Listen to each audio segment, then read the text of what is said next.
I'm truly honored to welcome Dr. Stephanie Venn-Watson, a veterinary epidemiologist, author of The Longevity Nutrient, and the world's leading expert on C15, the first essential fatty acid discovered in over 90 years. Formerly with the World Health Organization and the U.S. Navy, Dr. Venn-Watson's groundbreaking discovery began through her work studying the health and aging patterns of Navy dolphins. That research opened an entirely new conversation around cellular resilience, inflammation, metabolism, and healthy aging. She holds more than 70 patents and has authored over 80 peer-reviewed publications and is the co-founder and CEO of Serafina Therapeutics. Her work has been featured on NPR and CBS, BBC, and National Geographic, and she has been recognized as 2025 CNBC Changemaker, and she truly is. What I appreciate so much about Steph's work is that it gives women a new way to understand aging, not just as something hormonal or inevitable, but as something deeply connected to cellular health, prevention, resilience, and true vitality. So let's get started and give Dr. Stephanie Venn-Watson a very warm welcome to the Ageless Woman Podcast. Welcome, Steph. I'm so honored and just absolutely thrilled to have you here and have a very thought-provoking and just incredibly impactful conversation for women talking about their health, breast health, heart health, and just overall vitality. Your story, how it starts with your incredible research with dolphins and how that rolled into cellular health and the part of aging. And for women, this is huge. We feel like you are our Wonder Woman. You just swooped in and brought us all this incredible research to help us age so gracefully and so much better. So can you take us to the beginning and tell us all about the research that you were doing and how you got started and where we are now? Absolutely. Well, Cindy, hi. It's great to be here. So wonderful to spend this time with you and with your audience. So so I'm a veterinary epidemiologist, which is not your typical profession, right? And so my job is to help find patterns, basically in diseases and health for all animals, including humans. And so I was working for World Health Organization, CDC, helping to set up infectious disease surveillance systems all over the world, which was awesome. And then I was recruited about 24 years ago to help continually improve the health and welfare of Navy dolphins. So I was like, Incredible. San Diego, dolphins, come on. So I thought I'd do that for a couple of years, and I ended up being there for over 20 years. Wow. Incredible population, which was great. So the Navy has cared for this population of about a sustained population of about 100 bottlenose dolphins for over 60 years. Cindy, they live in San Diego Bay, go out into the open ocean every day. Every day they choose to come back. So it's a pretty awesome place for dolphins to be, as I quickly learned. And they get really good care. So dolphins at the Navy live a lot longer than dolphins in the wild. Dolphins in the wild live to about 20. And dolphins at the Navy are routinely living into their 40s and 50s. 2 dolphins last year turned 60 years old. Wow. Isn't that great? That's incredible. It's amazing. So Really over a 10-year period, we were discovering that I shifted from infectious disease interest because the dolphins were doing really well to chronic aging associated diseases. And that's where we started seeing that among the older Navy dolphins, about 1 in 3 were developing aging associated diseases, just like you and me, right? So we were seeing chronic inflammation, high cholesterol, insulin resistance, metabolic syndrome, fatty liver disease, even the full suite of changes consistent with Alzheimer's. So this the whole goal of this program, of me being there, was not to do research on dolphins or humans. The entire intent and all this funding by Office of Naval Research was truly to protect and improve the health of the Navy dolphins, which is so wonderful, right? And so we then were able to leverage this Navy funding to then use an advanced technology called metabolomics. And we studied thousands of small molecules present in the dolphin's all fish diet, as well as their archived serum. And we wanted to see which small molecules predicted the healthiest aging dolphins. And that's when we first discovered that C15, this odd chain saturated fat, higher levels of it predicted the healthiest aging dolphins. Fast forward 10 years, and over now 150 peer-reviewed studies since then. And now, as we're going to talk about, C15 has emerged as the first essential fatty acid to be discovered in over 90 years since omega-3. That's incredible. That's just incredible. So when you were doing the research, at what point did you discover and say, hey, this could have real implications for human health? Was there like a aha moment or?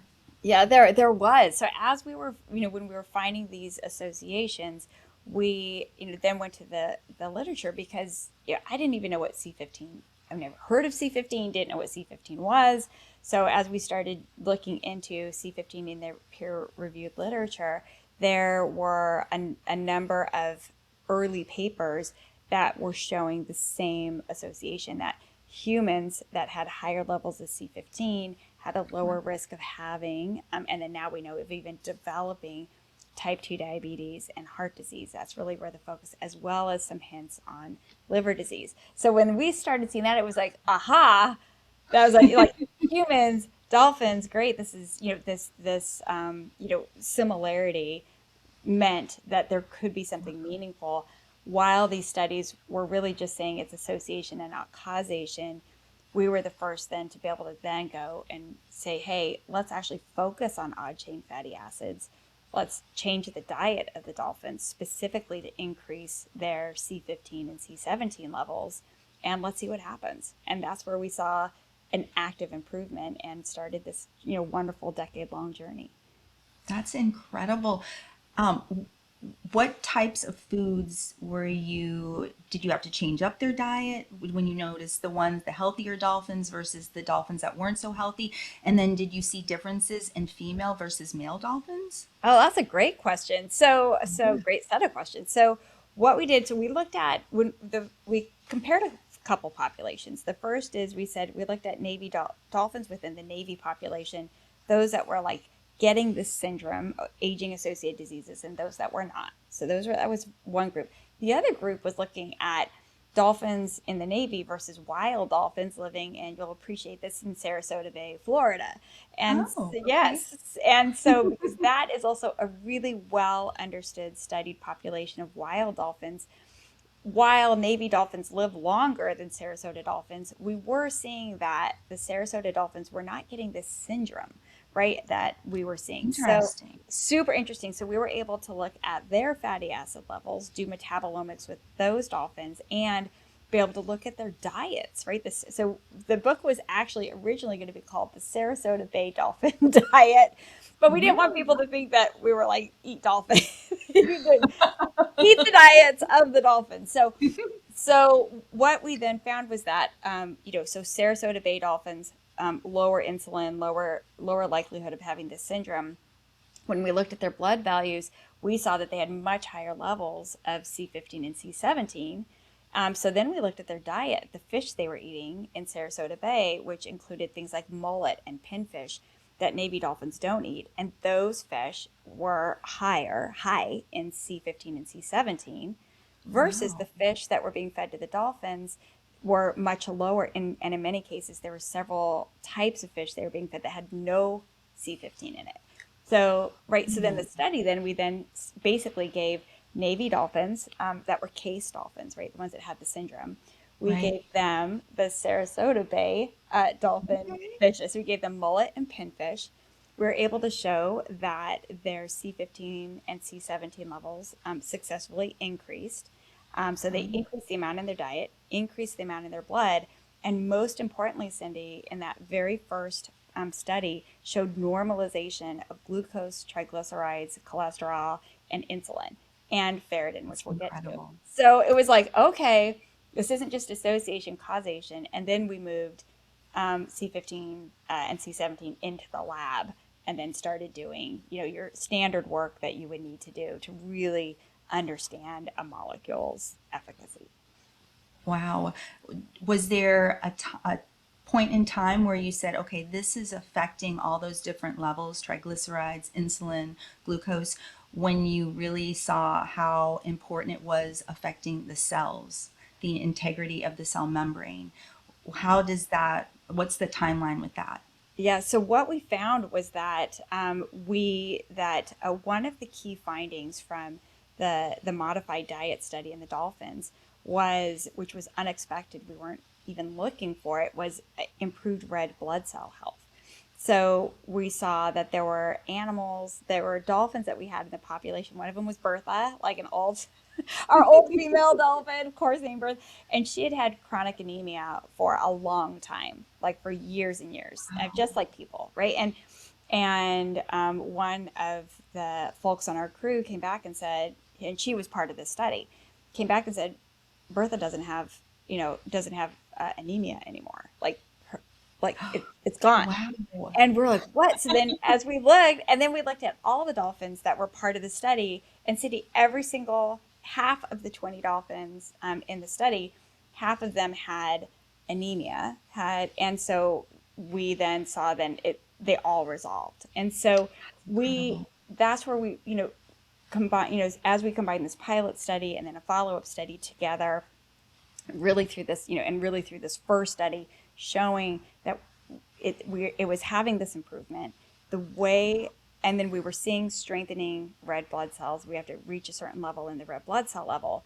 And then when we then moved into the lab, we were then able, and now others, to use, well understood preclinical models that have fragile red blood cells that have this syndrome, that to understand that C15 then stabilizes those red blood cells. And that not only is important for red blood cell health and anemia, but as we learned, ended up telling us the entire pathophysiology of a new syndrome that we reported in 2012 in dolphins, but now recently was published in Nature as a consensus statement for a disease called metabolic hyperferritinemia in humans in 2023. Very exciting times. Very exciting times. Wow. And going back to the female male, did you see any differences or no? We didn't see any differences between the males and females. Okay. And I think, but that could have been because it's a small population number. So I wouldn't say that it did or didn't based upon our population size. But at that time, having, the initial study was with 6 dolphins, and then the follow-up study reconfirming those first findings were, equal males and females, and we saw an equal response in that small population. Wow. So, and again, coming up and realizing this is all about cellular health, and your book talks so eloquently about the longevity pathway and the hallmarks of aging. So, as we're rolling into talking about the importance of C15 and cellular health, can you talk about what the longevity pathway is for all the women out there listening and the hallmarks of aging? Because we often think about hormones when we think about women's health, and this is really going to take the conversation to the next level. I think women will have that aha moment and say, wait a minute, cellular health is really where it's at. That's where we really need to focus on. And then everything else will start to fall into place. That's right. It starts right. We're made out of cells, so Yes. every part of our Yes. body. And so I was Yes. like, and it is really increasing the awareness around this. And Cindy, this conversation is feeding that movement, right? That people Yes. are really understanding cellular health is such an exciting time in science of being able to understand at the cellular level how we stay healthy and how we age. And Yes. so you had mentioned, these hallmarks of aging have been defined as specific ways that drive the physical aspects of aging as years. So there's chronological age. We can't really control that until somebody Right. develops a time machine or something. So we're not going to be able to do that. But biological age, right? Yes. How much we're breaking down with age, we're realizing we can have meaningful impacts on that. And that's where, not just C15 in us, but there's a whole world of scientists working on these hallmarks of aging and this longevity regulating pathway, which has been literally mapped out to say that if we can tap into these specific pathways, you can extend longevity. And it's all, as you shared, at the cellular level. So what does this include? This includes repairing and protecting mitochondrial health, right? That we all learned in third grade, the powerhouses of our cells. So important. Makes sense that we want to be able to keep energy production at our cells. The core of C15, where it strengthens keeping those cells healthy for as long as possible. We know that as far as cellular signaling, the cells being able to talk to each other is critical. Some examples include things that C15, so we know that C15 strengthens cells. We know that C15 repairs mitochondria. We know that C15 activates, has 36 different cellular activities, which is a lot of the cellular communication, which includes things like activating what's called AMPK, which is the heart of the longevity regulating pathway. It's also the mechanism of metformin, right, of a first line drug for type 2 diabetes. So that's how important it is to metabolism.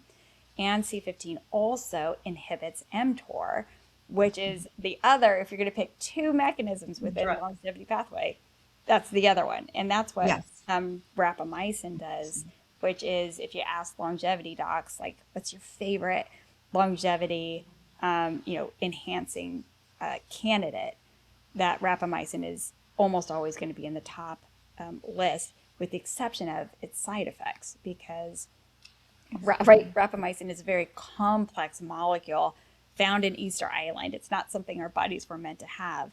But now we have discovered, that, and others have discovered, C15, this natural molecule that we get from birth and routinely from our diet that we're supposed to have, also has the same beneficial mechanism. So it's probably what we were meant to have.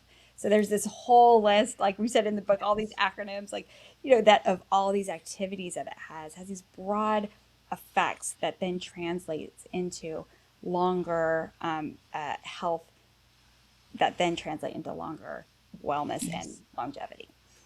Without the side effects. Without the side effects. I know. Nature at its best. I know. It's like, we just need to listen to nature. And that's what, Dr. Nick Shork, he's head of NIH's longevity, NIH funded longevity consortium. And he's been in that role for over 25 years. And when Nick was seeing all the science around C15, he said, Steph, I bet C15 is going to be a geroprotector. And I was like, awesome. What's a geroprotector? Right. So, and what is that? Yeah. And that's when Nick said a geroprotector in the longevity space is the holy grail of healthy aging, because it's a molecule that can effectively slow our biological aging to stem the onset of the diseases that kill us. And he's like that. And so it's not something you take and you hope and pray that you live longer. It's something where you would see and feel benefits within months. And so that's why he has, like, C15 has been his favorite molecule now for multiple years, and the data just keep coming in support of it. So it's great to have the initial discovery, and we're so grateful for the Navy and the Dolphins. But it was so important. It's the outside world, right, is now working with it and proving it out. Seeing all the data supporting this. That's right. That's coming out, and hearing it from people that are taking it and how they're feeling. And then they see it on their lab results, specifically maybe just a basic CBC like you were talking about, with just looking at red blood cells. Can you speak a little bit to nutrient sensing and how C15 is so important in that, and how that is important for women?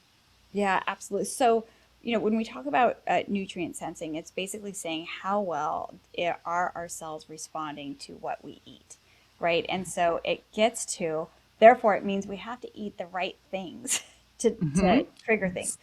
So I know that many of us will relate well to, if you eat something that is whole dairy fat, like if you, drink a cup of whole fat milk, or you eat even the best option, right, is eat some cheese, some delicious high quality cheese.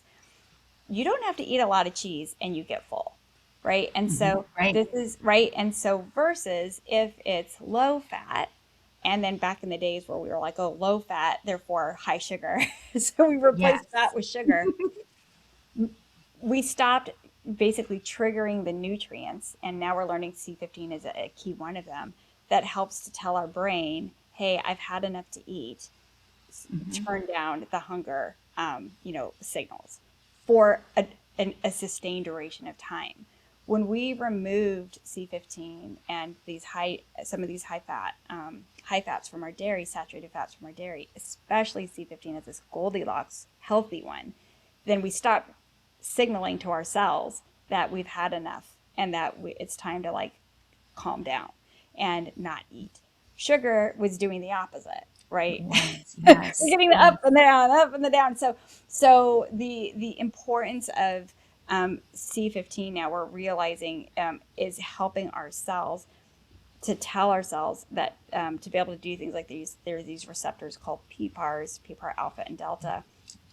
All the jobs of these receptors are not for the drugs. That even though drugs target these receptors for specific diseases, that's not why we have the receptors. We have these receptors to respond to what we're eating. And if we eat the right things, that keeps our body balanced. If we don't, then that nutrient signaling gets thrown off, and then we're hungry when we shouldn't be. And all the downstream negative effects of that, as I think many of us have experienced through our lives, kicks in, and it's really hard to beat. It is. It is. I often tell people fat doesn't make us fat. Sugar makes us Right. fat. That's right. And it doesn't. It's satiety. Yeah. And as you speak to how it affects the receptors, that's a great way to talk about hormones, because I look at hormones the same way. They're messengers. And in order for our cells to receive those messengers, they have to be healthy. The receptors have to be healthy. And that is just so important for both men and women's health, because hormones, again, are another huge part to our vitality. Can you speak about how C15 plays a role with cellular health and those hormone messages that we get, and how the receptors, how it all works together? So, for a woman that's aging, maybe in perimenopause, and she's thinking about hormone replacement therapy, or even just how her own hormones that her body is making are working, how we'll feel better if our health of our cells are healthier and the receptors are ready to take on those hormones properly. Insulin, sex hormones, thyroid hormone, all those things. Yeah. So what we've learned is that C15's core role with regard to stabilizing cell membranes is and keeping those cell membranes healthy, because the cell membranes are not just protecting our cells; they're also control all the signaling of what the cell is letting in, what the cell is kicking out, how the cell is responding to these different receptors, including hormones. So back in 2012, researchers at Columbia University discovered an entirely new way that our cells were dying, and they called it ferroptosis. And this was published in Cell. And the way they described this new form, so when we went to like cell biology class, right, we learned there are only 3 ways our cells die: apoptosis, necrosis, and autophagy. This group discovered a 4th. So this was a really huge deal. And when they described how these cells died, they specifically said it's because of fragile fatty acids in the cell membrane that was leading to attack by oxygen, leading to increased oxidative stress, or what's called lipid peroxidation. That lipid peroxidation combines with the strange iron showing up in the cells, and that combination of lipid peroxidation with iron then leads to massive production of reactive oxygen species. They take out all the mitochondria in the cell, and the cell is dead. Since that publication, Cindy, there have been over 20,000 papers published on ferroptosis, right? And most people have never heard of it, right? And I talk to rooms full of physicians now who when I ask at the beginning of the talk, how many of you have heard of ferroptosis? There's 1 or 2 hands out of 100. So, Wow. so we now know that ferroptosis accelerates aging. It accelerates the onset and the progression of type 2 diabetes, fatty liver disease, cardiovascular disease, And, the big question was, why did ferroptosis show up? And then ferroptosis now leads to this syndrome called metabolic hyperferritinemia, present in as many as 1 in 3. Another paper showed 1 in 10. So the big question is, why were these, where did ferroptosis come from? And we now know that the dolphins taught us that this syndrome, metabolic hyperferritinemia ferroptosis, what we published in 2012, was it's caused by C15 deficiency. So going back to your question, when we look at ferroptosis, we look at metabolic hyperferritinemia. This is associated with of advanced aging, including with regard to associations with decreased, hormonal health. So there are now questions about this iron overload and ferroptosis. What is it doing to kind of, like you said, disturb the ability for our cells to be able to respond and produce, right, effectively the hormones we need? And then there's just aging, right? Yes. When our hormones we hit menopause, it is a wall, right? It's not like men get the gradual, like it starts earlier. They start aging earlier, and they get that like gradual decline in health as they lose, their hormone levels. For us, we're fine until it hits. And when it hits, we hit a wall, and our aging drops, our aging rate increases precipitously, right? Yes. As soon as we hit that wall. So the importance of maintaining hormone health, as early as and throughout our lives is really important. C15 supports through the cells, but it's working in concert with those hormones, right? And so it's a good example of synergistic effects where you need both, right, in order to be able to sustain the benefits of those hormones. Yes. Everything's interconnected. That's right. C15 is not the solution for all, but it's there to be able to be this foundational support. Yes. That balance. You can't have one without the other. That's it really is part of it. Which brings us to another really important topic for women, breast health, and the incredible research that has been around C15 and being able to maintain breast health, and all the research now surrounding C15 and its impact, the anti-proliferative effects that it has, the anti-cancer effects. Can you speak to us a little bit about all that research? It's so exciting, and I know there's so much ongoing. There is, and I'm going to step really carefully into this area and make sure I provide all kinds of disclaimers. You don't hear me talk about it a lot, even though there's so much exciting research around it, Cindy, that I agree that it deserves a platform to be spoken. Yes. But make sure that I caveat it with a disclaimer of, C15 supplementation and interventions involving C15 are not intended for cancer. So this is not, what we're going to talk about is not saying, oh, therefore go get a supplement. Exactly. That's right. It is. So that is not the intent of it. Supplements are not drugs. And that's not what they're intended for. And there's a process to be able to get drugs approved for diseases. So understanding truly that caveat, which is why we speak so carefully around it, there has been substantial research, preclinical research being done looking at cancer, including concentrated work on breast cancer and fatty acids. And these teams look at all different types of fatty acids. And what's exciting in these studies is that when they look at many different types of fatty acids, C15 in multiple studies ends up being the one that is the best in many cases at being anti-proliferative, of stopping the proliferation and growth of many different types of cancer cells in a dose-dependent fashion. So the higher the C15 in cells and in this, right? Cells. Yes. Not people not taking it, increases its anti-cancer effects. There's studies, and this has now been translated in vivo, so like in mouse models using breast cancer, where when combined with gemcitabine, which is a standard intervention for breast cancer, gemcitabine combined with C15 had a greater effect, a synergistic effect, than just gemcitabine alone, really showing remarkable results in vivo in a mouse model of decreasing proliferation of those cells. Another study showed that tamoxifen resistant breast cancer cell lines, that C15 helped remove the tamoxifen resistance so that the breast cancer cells were now not resistant to tamoxifen. Interesting. So Do really you exciting think, work. or is the research showing how the effect C15 has on the JAK-STAT and HDAC6? Do you think that is the driver behind the results that we're seeing? I do. I think it has multiple. What's exciting about C15 is that it has these, it's called pleiotropic, right? So it means it has multiple activities, which is what an essential molecule should have. So it is exactly like you said, it inhibits HDAC6, it inhibits JAK-STAT, it inhibits mTOR.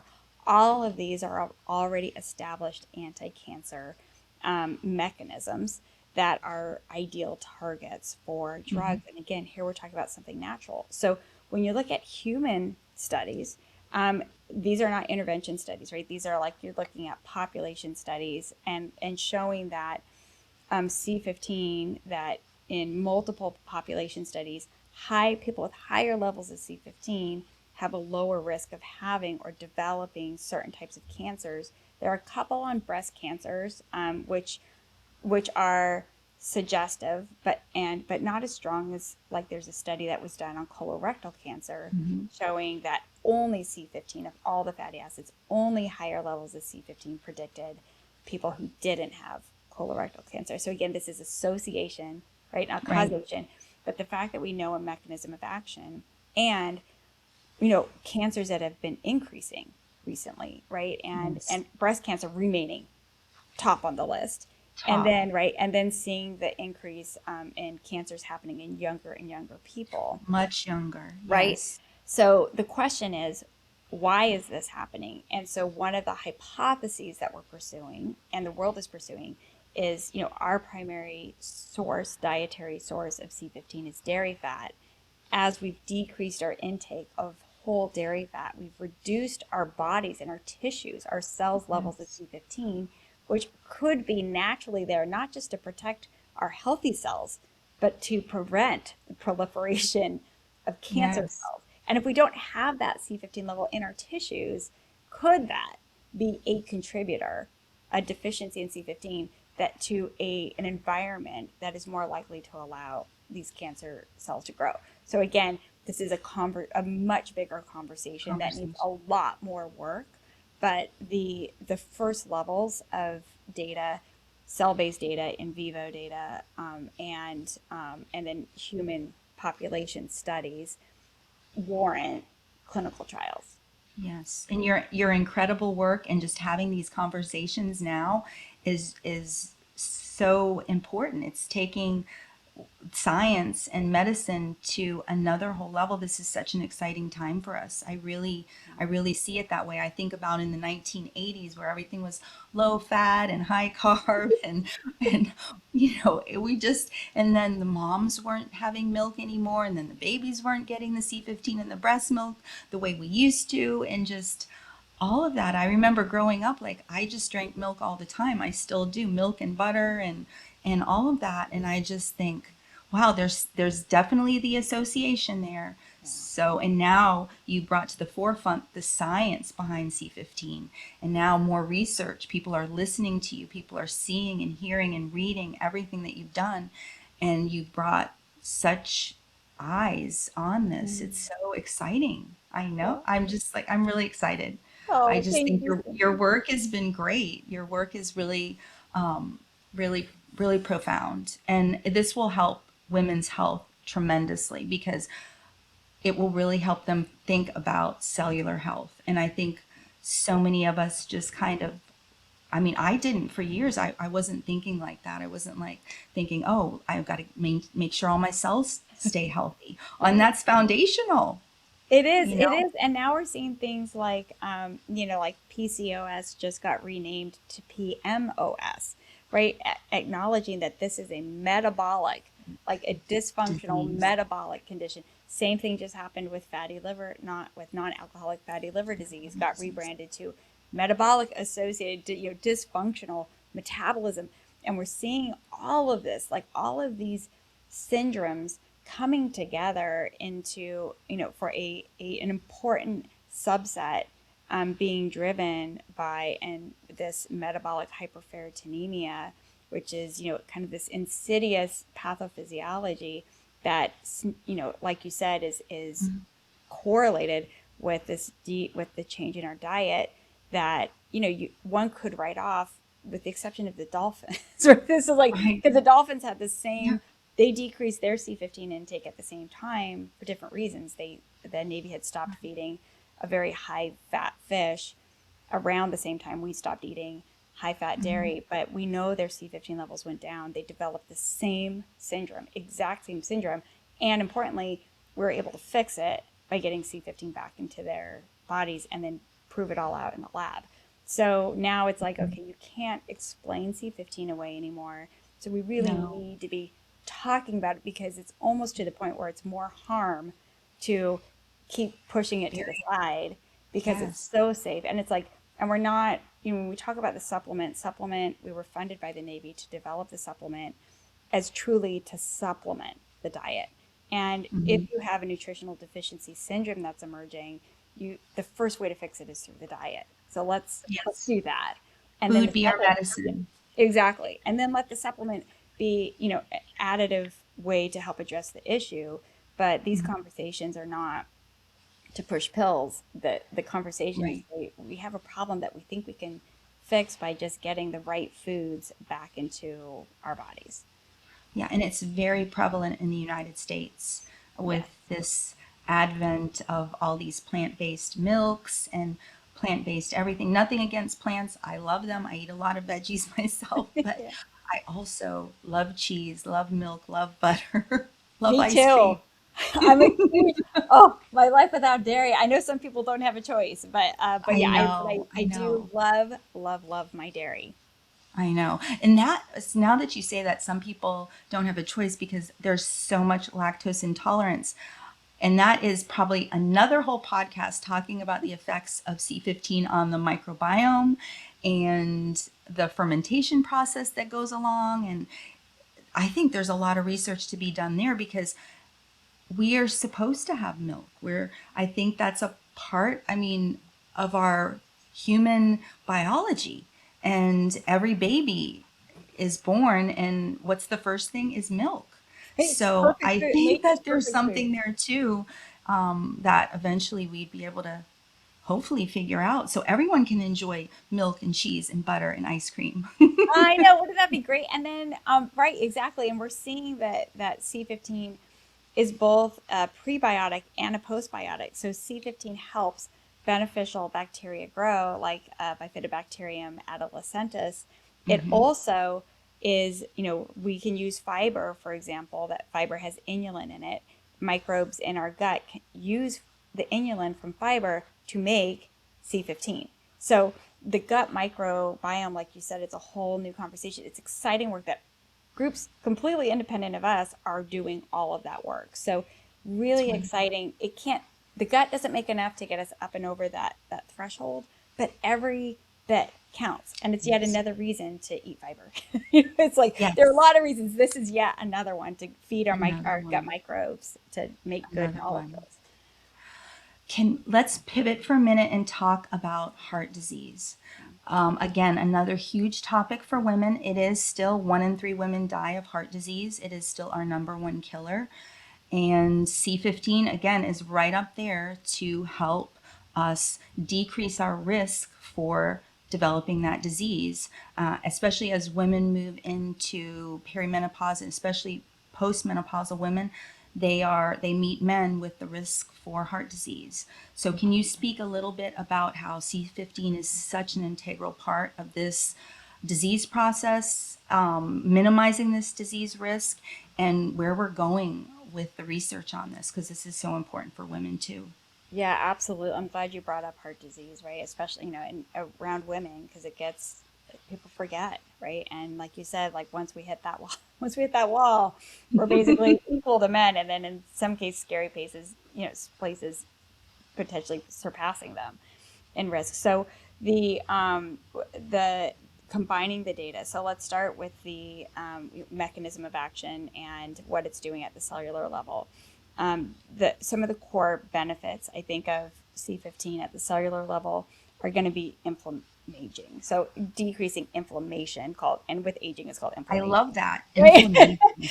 I love it. And so we know that C15 in a dose response fashion decreases 18 pro-inflammatory cytokines. So these are molecules that basically come into our vessels and say, get inflamed, which is great if you have an infection.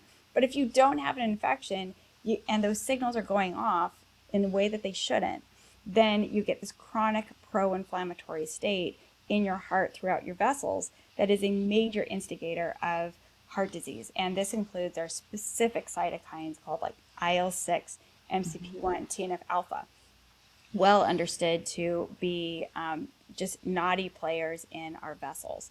So C15 lowers, this is in, it's dose-dependent, well-established cell-based studies and platforms of like diseases in a dish showing that C15 is effective.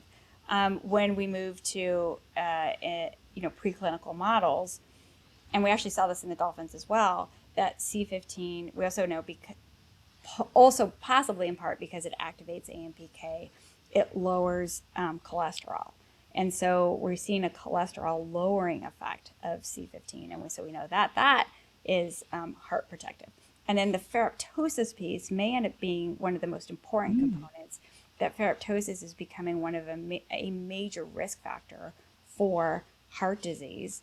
This includes ferroptosis feeding. So if C15 causes ferroptosis, right? That's the hypothesis.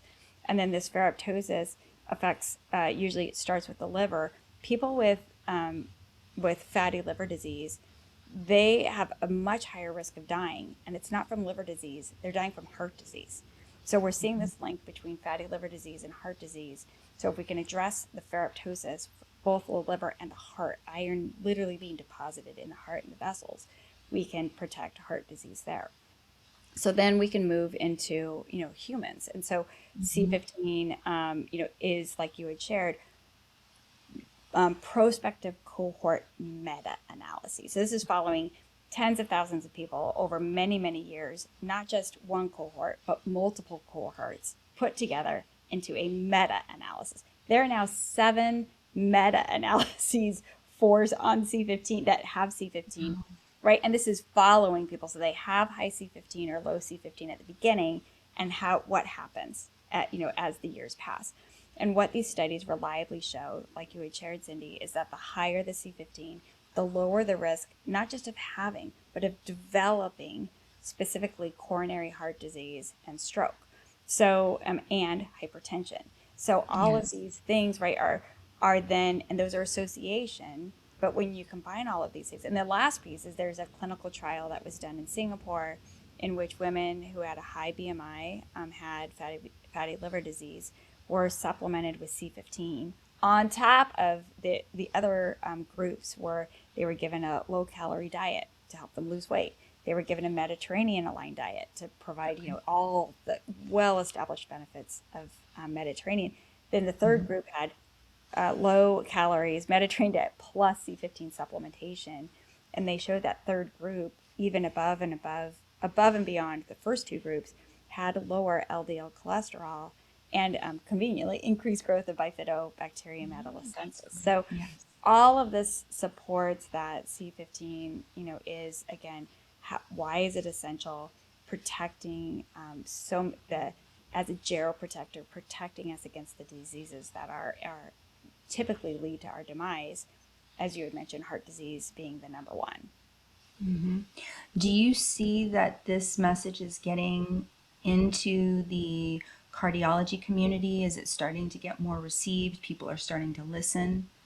It is, yeah. So we're seeing cardiologists not just like listening and leaning in to the science, but using C15 with their patients, testing their patients for C15 and using it, which is like entire clinics, cardiology clinics. There's still a lot of work to be done because we're so ingrained and taught that all saturated fats are bad. And we now know that is not true. We now know that odd chain saturated fats, those that have odd chain of number of carbons, C15, C17, and now we know C15 as this Goldilocks odd chain fatty acid, are anti-inflammatory, pro, health. Even chain saturated fats like C16, C18 are pro-inflammatory and hurt our mitochondria and cause all kinds of Yes. mayhem. So it's not. And cardiologists, right, we all have been so trained in saturated fats are bad for our heart. There's all the data are there, so we need to be able to sit and work with them to say Yes. you can't look at the data and just write it off. So let's talk about what we need to do the appropriate studies to really play out how we can get the benefits, and do we see the benefits, right, of C15 while not giving ourselves lots and too much of these pro-inflammatory fats. Yes.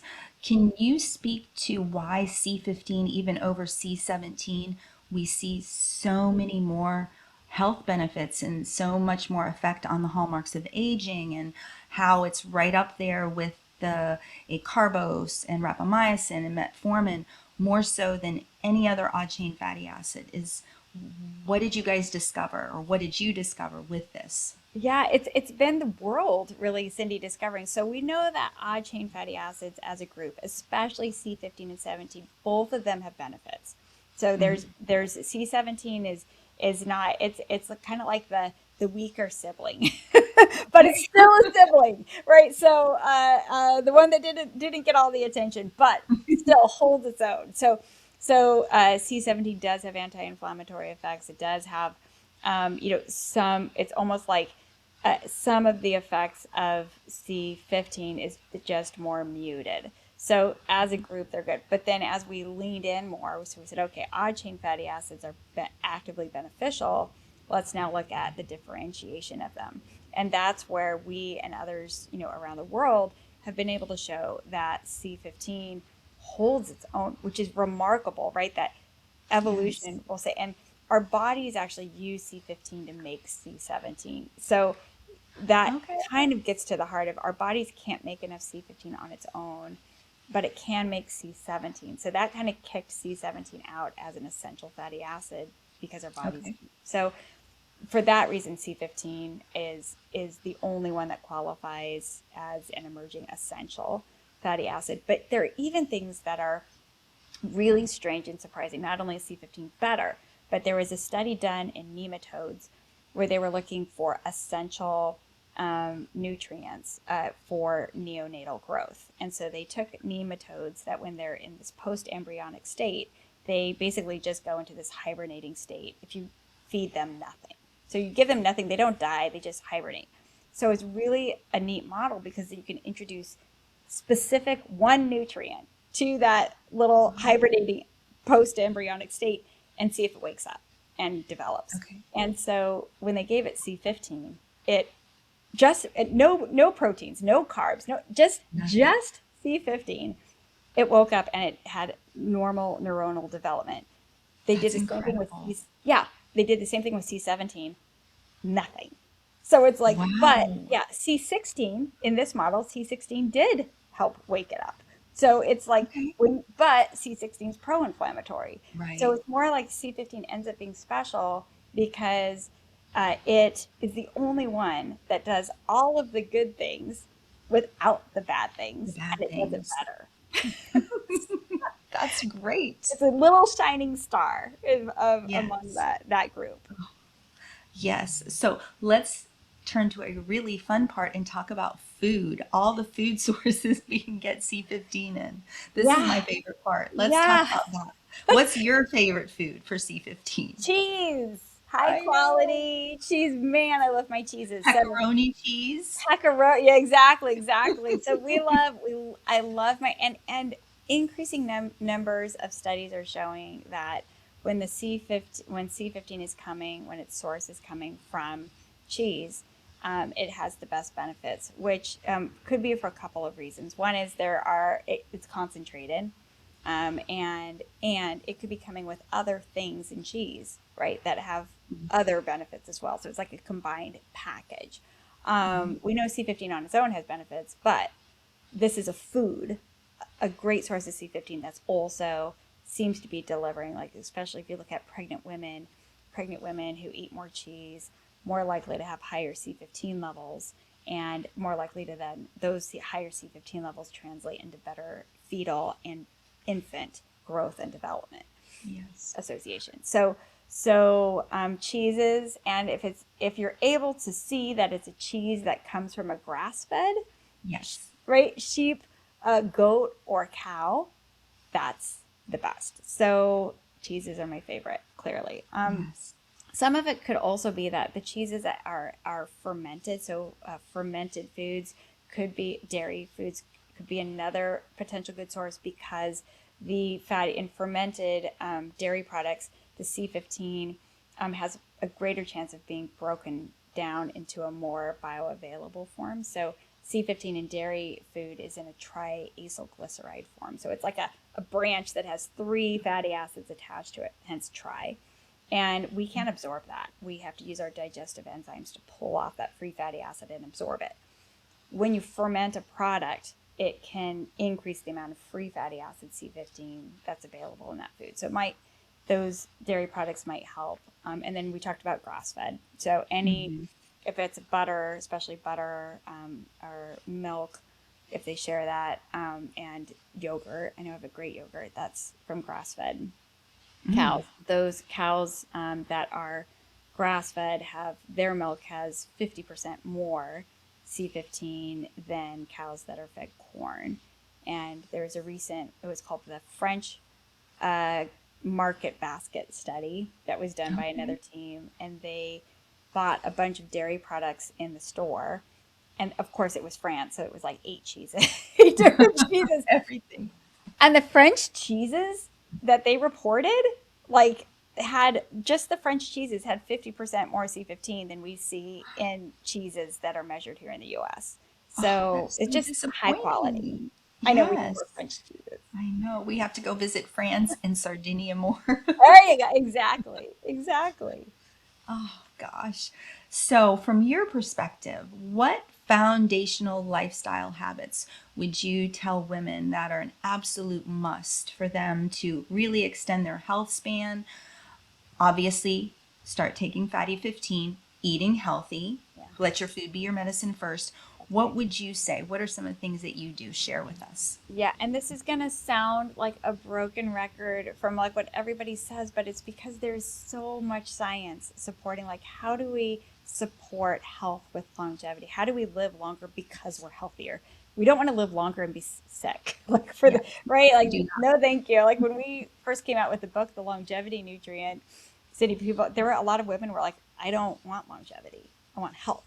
And so, right? And so it's like, what we want to live longer because we're healthy. So that's the goal, right? And so well established. And we really, as we get older, we need to be like, yeah, I know. We really have to work to integrate it into our lives. And by doing so, it becomes a positive feedback loop, right? And so once you find a way to make it work for you, and then it works for you, and then it becomes, I don't want to say addictive, but you're positively fed back on getting healthy, right? So sleep. Critical. And so many women aren't sleeping when we start to age. Getting that 7 hours, like finding routines, for sleep to be able to help is one of the top reasons why we have such strong retention, which we were completely surprised by and not expecting at all, is that that women on, with the supplement, with the C15 supplement, they're sleeping better. It's one of the first benefits reliably reported. So much so that we're now doing a clinical trial on sleep. So finding things that, and it's like you look back, drinking a warm cup of milk was a great way to fall asleep. And we're like, oh, maybe was it in part because of C15. So getting sleep, exercising, and it doesn't mean you have to then go into the gym, go work out with the gym bros, and it doesn't have to be that. It can find something you love doing that puts your head in a great place. For me, I'm not a huge exercise fan, but I love an excuse to be able to watch a TV show and not feel guilty about it. So I watch it while I'm on the bike. So, There so you it's like, go. That's you know, great. I'm like, and now those two are inextricable for me. And then I get the benefit. And by exercising, I also sleep better because, all Yes. of these things are connected. So be able to find ways to be able to get your heart rate up and increasingly, as we know, have resistance. You got to use your muscles. You're going to Mm-hmm. activate AMPK. You're going to see that your glucose Mm-hmm. metabolism improves quickly just by putting those muscles to To work, work. right? And so, Yes. and then the last I'll share is because we already talked about diet, is socialization, of staying social, of interacting with the community. Is where understanding is incredibly important. Part of that is also protecting our hearing health. That the more we understand that when we lose our hearing as we age, we don't stimulate our brain. We start pulling back from communicating with others, and it's become a major driver for dementia. Is that combination of hearing loss with taking ourselves out of community? So all of those things are really important. And of course, I have to say, if you are moving along in life and you find a purpose, it doesn't matter what that purpose is. If it's purposeful to you, you lean in on it, because purpose is gives us it's the reason for not just being alive but for living, right? Going And on. that is Yeah. such a major contributor to longevity and health. It is. I had a patient a couple weeks ago share something with me, and I just loved how she looked at this. So she's in her 80s. However, she was just talking about how she's repurposing herself. So 80 is the new 60, she said, and she's repurposing herself, and she's doing all of this new work that she just finds so fascinating. And I just loved how she said repurposing herself. I love that. Isn't And that that is great? and we can do that at any time in our lives, right? Like Yes, it's there is yes, nothing, this is a conscious choice that we can make, and it means everything. It just it feeds does. everything. So that is a It wonderful does. story. Yes, yeah, that just touched me, and I just was like, oh, that was so much wisdom in that one little statement. Yeah. So, is there anything that we didn't touch on today that you think is an absolute must women should hear? I think just, I increasingly am so encouraged by how much women are taking ownership of their health, of their wellness, of of power. It's just like our ability to say that we can find paths to be able to meaningfully improve our lives. We don't have to be passively accepting the fact that we're getting older and hearing like, well, don't worry about it. Of course that's happening. You're getting older. And Yes. right, we don't have to So, accept yeah, yeah, aging. don't accept that statement. Because it's still being said. And I think, that is, I think, one of the most important things.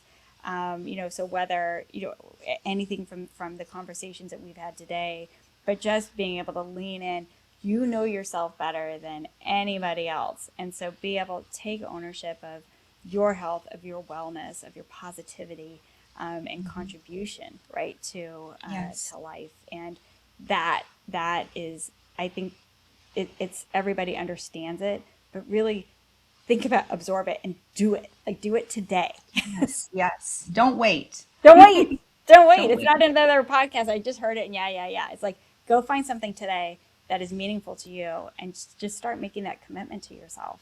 And it Yes. pays off in droves quickly. It does for not only yourself, but your family, your community, everyone that you come in contact with, and you'll be That's so right. much happier. That's right. Yes. Oh, Stephanie, I just want to say I'm so truly honored to have you today in this conversation with me. And so many women are going to hear this, and it's going to be so empowering for them. And your work has just been incredible.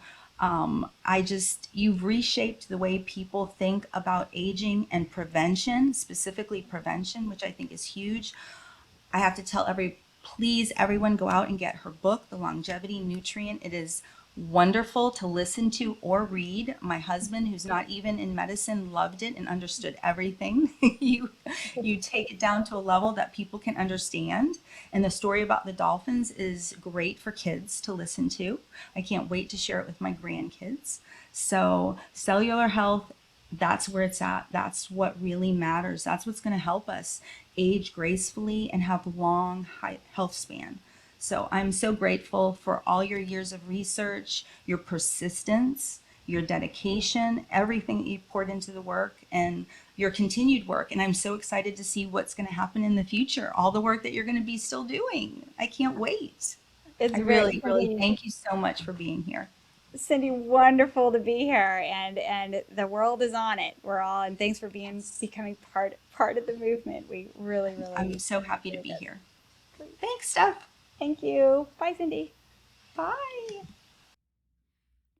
You know that feeling when you just want to feel like yourself again? Not perfect, not younger, just strong, present, and connected to your body? Well, that's why I've been learning so much about cellular health, because how we age starts deeper than what we were ever taught. Fatty15 is a C15 supplement designed to support cellular health and healthy aging. I added a link at myvenusclub.com so you can learn more and get your Fatty15 today. Because feeling vibrant in your body again, that's what really matters. Thank you for joining me today and keep building those foundations. I can't wait to see you in the next episode.